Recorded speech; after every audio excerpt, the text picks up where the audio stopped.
Greetings, everyone. Today, I'm sharing an extraordinary tale about Steve Jobs, a man who rose from humble beginnings, overcame setbacks and rejection, and transformed the world. If you've ever used an iPhone, MacBook, or marveled at a sleekly designed product, you've felt his impact.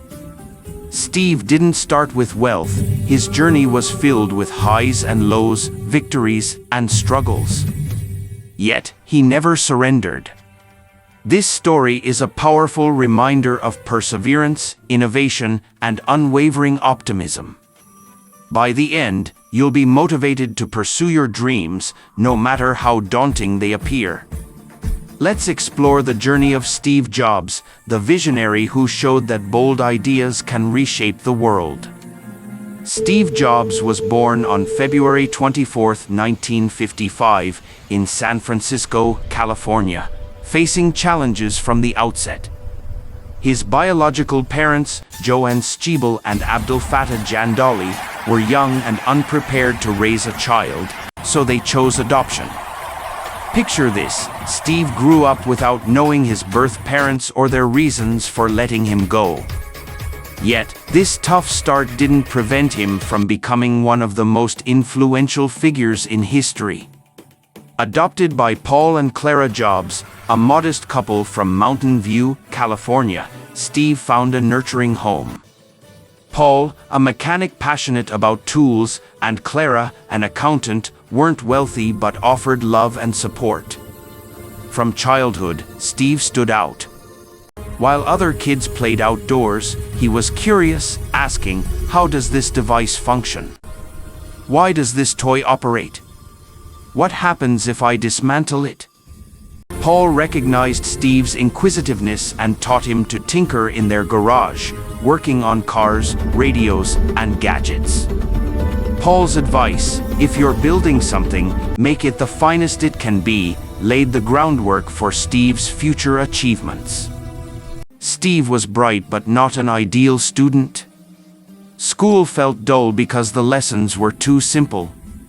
One teacher noted that regular classes couldn't challenge him.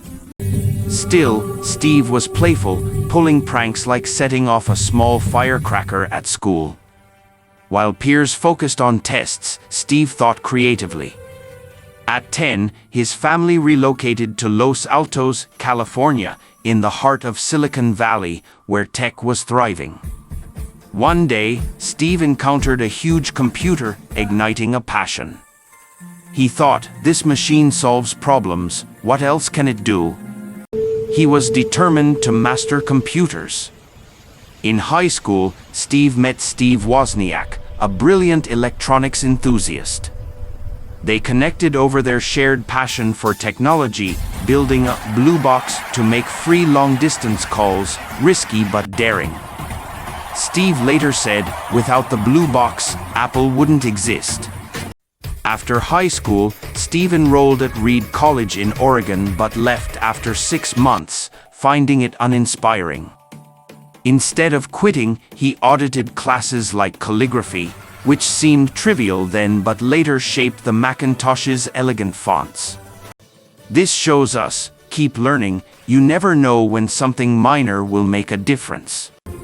In 1974, Steve journeyed to India, seeking purpose beyond wealth or fame. He explored spirituality, focus, and staying calm under stress. Back in the US, Steve had a mission to transform the world. At 21, he and Wozniak founded Apple in his parents' garage, choosing the name for its simplicity and appeal. Their first creation, the Apple I, was a handmade computer. It wasn't flawless, but it marked the beginning of something remarkable. The Apple II came next, a groundbreaking personal computer with vibrant graphics, ready to use straight away.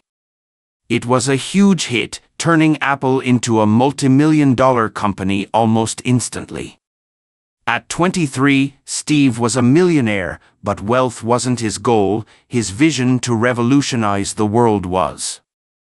Steve wasn't always easy to work with, he demanded perfection and pushed his team to refine every detail. He believed, to create something exceptional, you can't accept good enough. By the early 1980s, Steve dreamed of a stunning, intuitive computer. The Macintosh. Launched in 1984, it introduced the mouse and graphical interface, making tech accessible and human-focused. Steve said, computers should empower people's creativity. A striking 1984 Super Bowl ad framed Apple as a trailblazer. However, tensions grew. Many at Apple found Steve too intense, and in 1985, the board ousted him from his own company. Heartbroken, Steve later reflected, being fired from Apple was the best thing that happened to me. It liberated me to think boldly. Steve launched Next, focusing on cutting-edge computers, and acquired Pixar, a struggling animation studio. In 1995, Pixar released Toy Story, the first fully computer-animated film, a worldwide success. Meanwhile, Apple faltered without Steve. By 1997, on the brink of collapse, Apple welcomed him back. Steve streamlined operations, launching the vibrant, powerful iMac in 1998, which revitalized Apple's fortunes. He collaborated with rival Microsoft for funding and credibility, showing his practicality. In 2001, Steve unveiled the iPod, a device that held 1,000 songs in your pocket. It wasn't just tech, it was liberation and delight, becoming a cultural sensation. In 2007, the iPhone merged a phone, camera, music player, and computer, its sleek touchscreen redefining elegance. Steve said, "Design is about how it functions." The 2008 App Store created a platform for developers, revolutionizing technology use. In 2003, Steve was diagnosed with pancreatic cancer. He tried alternative treatments but later had surgery.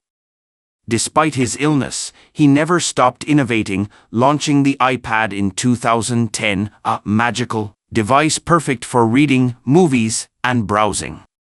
By 2011, Apple was a global giant, but Steve's health worsened. He stepped down as CEO in August 2011, passing leadership to Tim Cook. On October 5, 2011, Steve died at 56, leaving a global legacy.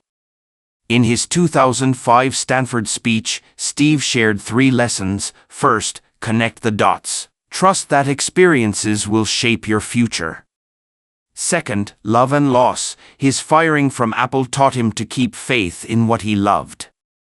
Third, death. His cancer diagnosis reminded him to live authentically, saying, "Your time is limited, so don't waste it living someone else's life." Steve's legacy isn't just products, it's challenging the status quo, focusing on quality, and staying hungry and foolish. His iPhone, Mac, and iPad changed how we connect, create, and learn. Steve's life teaches us, believe in yourself, think big, never stop learning, and follow your passion. He said, "The people who are crazy enough to think they can change the world are the ones who do." His story proves one person with passion and vision can make a lasting impact. Let's take inspiration from Steve Jobs and remember, our time is limited, but our potential is infinite.